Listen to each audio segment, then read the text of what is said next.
The crystal chandelier glowed softly above the dining table, casting a golden light across familiar faces. It should have felt warm. It should have felt like home. But tonight, something was off. I had sat at this same table for 32 years, watching my father carve the turkey like it was some kind of ceremony. Precise, controlled, important, like everything he did. And like always, everyone watched him. Everyone except me. I quietly adjusted my simple black sweater and took a bite of mashed potatoes.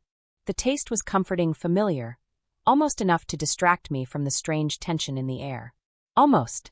My mother kept touching her pearl necklace, over and over again. Michael and David, my brothers, exchanged glances like they were waiting for something. Or someone. My phone buzzed softly inside my purse. I didn't check it. Whatever it was, it could wait. Family dinners in this house were never to be interrupted. Sarah! My father's voice cut cleanly through the room. He placed the carving knife down with slow intention, like he was about to deliver something important. There's something we need to discuss. The room shifted. Michael straightened his tie. David leaned forward slightly. Even their wives, Jennifer and Patricia, looked suddenly more alert. I lifted my glass of water, calm on the outside. Of course, Dad. What is it? He cleared his throat. That same dramatic pause he always used before announcements. The kind that made everything feel bigger than it was. I've finalized my will. Silence. Even the faint crackling of the fireplace in the next room felt louder now.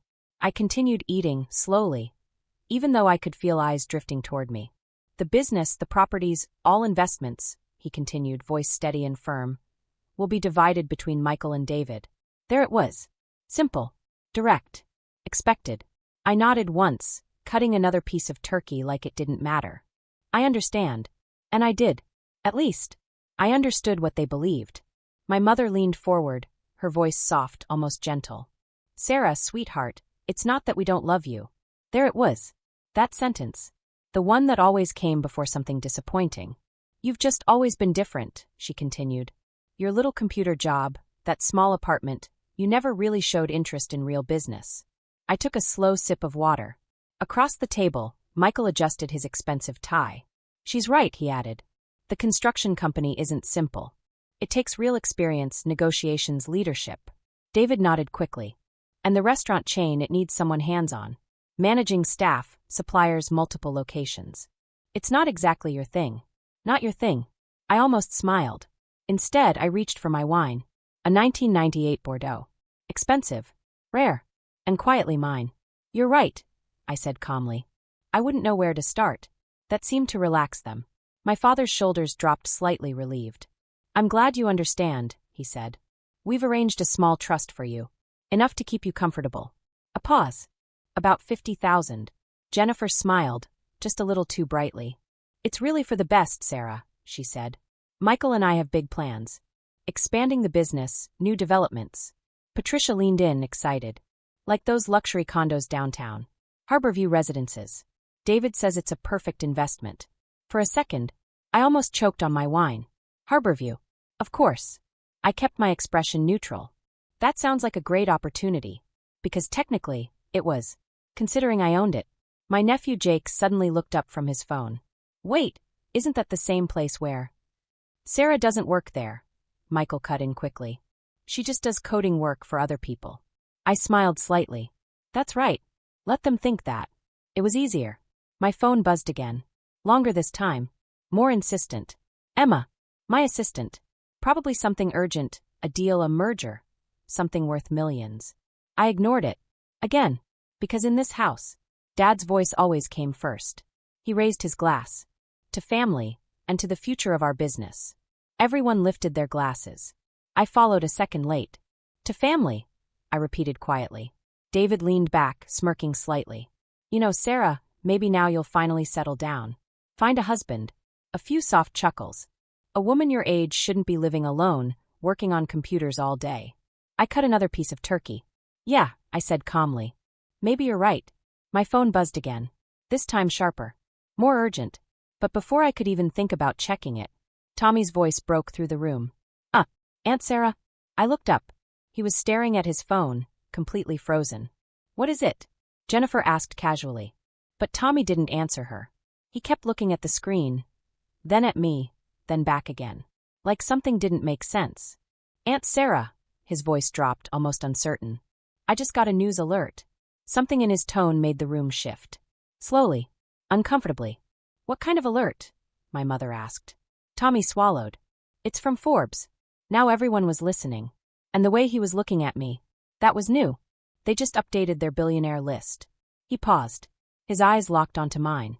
And there's someone on it. Another pause. With your name. The room didn't react immediately. At first, it felt like just another random thing someone says at dinner. Forbes list? Billionaires? It didn't belong here. Not at this table. Not in this family. That's nice, Jennifer said casually, not even looking up. Finish your food, Tommy. But Tommy didn't move. He didn't blink. His eyes stayed locked on the screen, then slowly lifted toward me again. Aunt Sarah. His voice cracked slightly. This isn't normal. Now people noticed. Michael frowned. Tommy, what are you talking about? Tommy stood up halfway, his hand trembling just enough to be seen. It says, Sarah Thompson, number 47 on the Forbes billionaire list. Silence. Not the soft kind. The heavy kind. The kind that presses on your chest. David let out a short laugh. That's a common name. There are thousands of. Net worth. Tommy interrupted quietly. He swallowed. $3.8 billion. No one laughed this time. I took another calm sip of wine. Across the table, my father's face had completely changed. That's impossible. I tilted my head slightly. Is it? Michael stood up now, quickly grabbing Tommy's phone.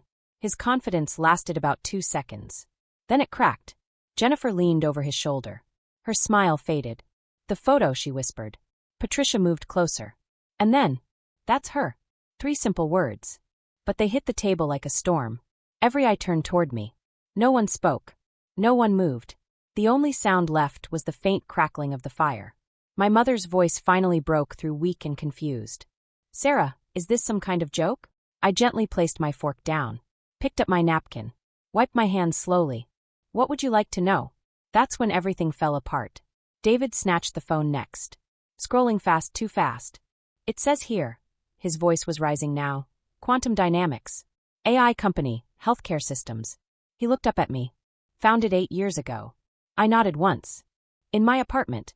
The reaction was instant. That's not possible, my father snapped. You work for someone else. You always said. You never asked, I replied calmly. That stopped him. Completely. Michael was still scrolling. There are dozens of articles. Forbes, Fortune, Wall Street Journal. Each word made his voice weaker. They're all about you. Patricia read over his shoulder. Revolutionized medical diagnostics, acquired multiple pharmaceutical companies. I leaned back slightly. That sounds accurate. My mother looked like she couldn't breathe. But, you live in that tiny apartment. I like it. You drive that old car. It works perfectly. Simple answers. But none of them fit the image they had built of me. Jake spoke this time, quietly, almost in awe. Aunt Sarah, it says you donated $50 million to children's hospitals. I nodded. Last year, yes. And a cancer research center? Opening next spring. My mother's hand covered her mouth. Like she was seeing me for the first time. Michael finally lowered the phone. His hands were shaking. Sarah, if this is all true. He couldn't even finish the sentence. I helped him. Then what? No one had an answer. Because suddenly, everything they believed about me was gone. My father slowly sat down. For the first time in my life. He looked unsure. Why didn't you tell us? I held his gaze. When would I have told you? Silence. At last year's dinner, when David explained to me how real business works?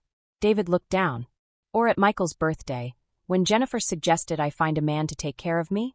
Jennifer's face turned red. No one spoke. Because they remembered. Every word. Tommy, still holding his phone, spoke again. Aunt Sarah, it says you're one of the youngest self-made billionaires. He looked up, eyes wide.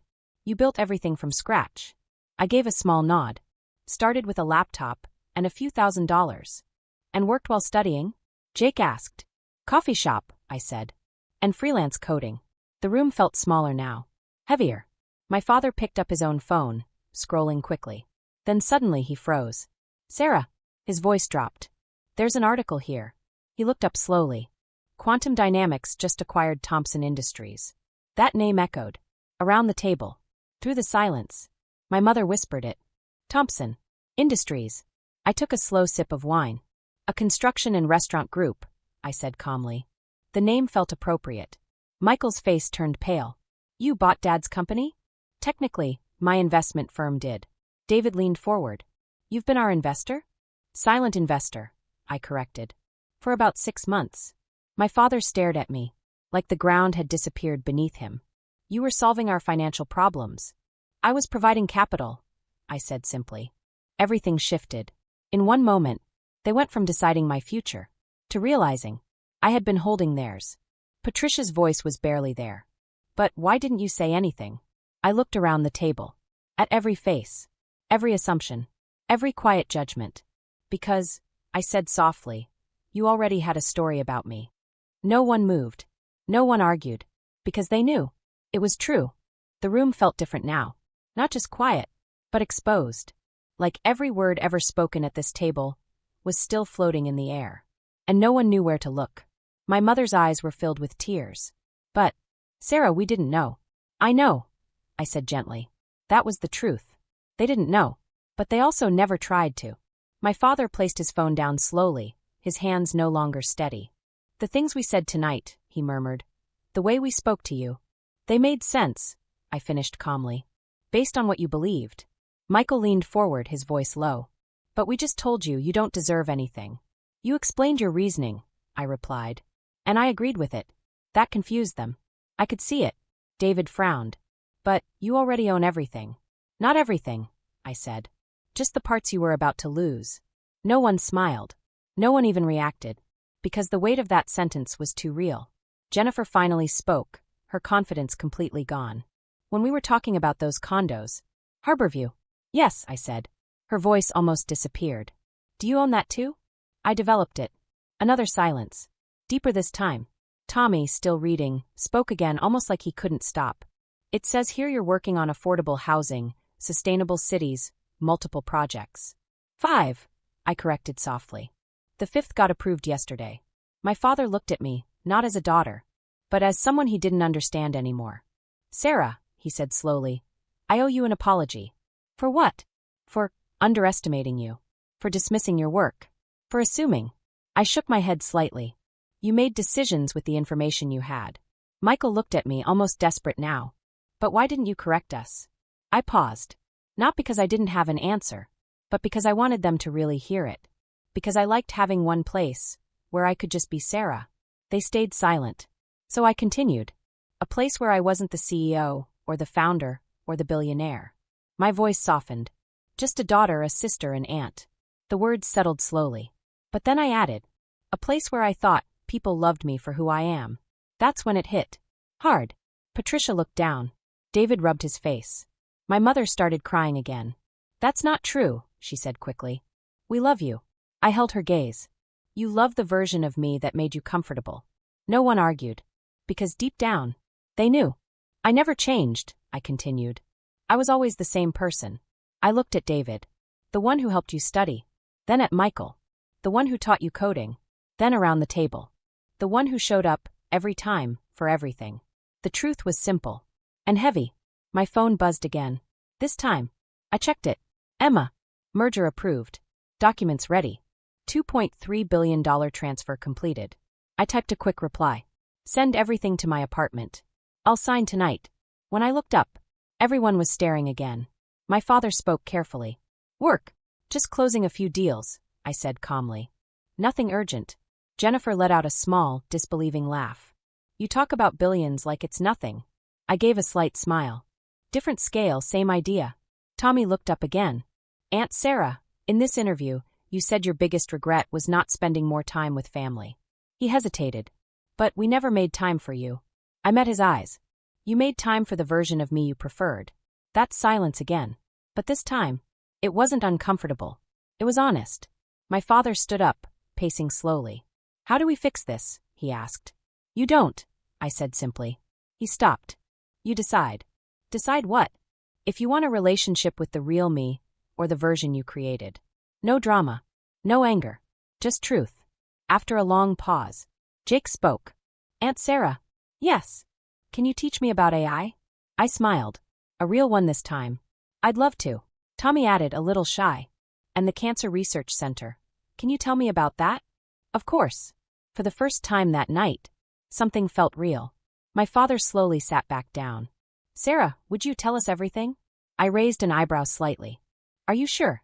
It might take hours. My mother nodded quickly. We have time. I looked around the table, then gave a small nod. Okay, but before that, I picked up my fork again. Let's finish dinner. A small pause. And Dad, he looked at me. That inheritance discussion. He tensed. I meant what I said. Michael and David should have it. Everyone froze. But, David started. You understand those businesses, I said. You've worked in them. You care about them. Then I added quietly. And I don't need them. My father's eyes filled with tears. After everything, you're still saying this? I nodded. You built something valuable. My voice softened. I'm proud to be your daughter. A pause. Even after tonight. That broke something in him. Especially after tonight, I added. Because now, we can finally be honest. No more pretending. No more assumptions. Just truth. I took another bite of food, then smiled slightly.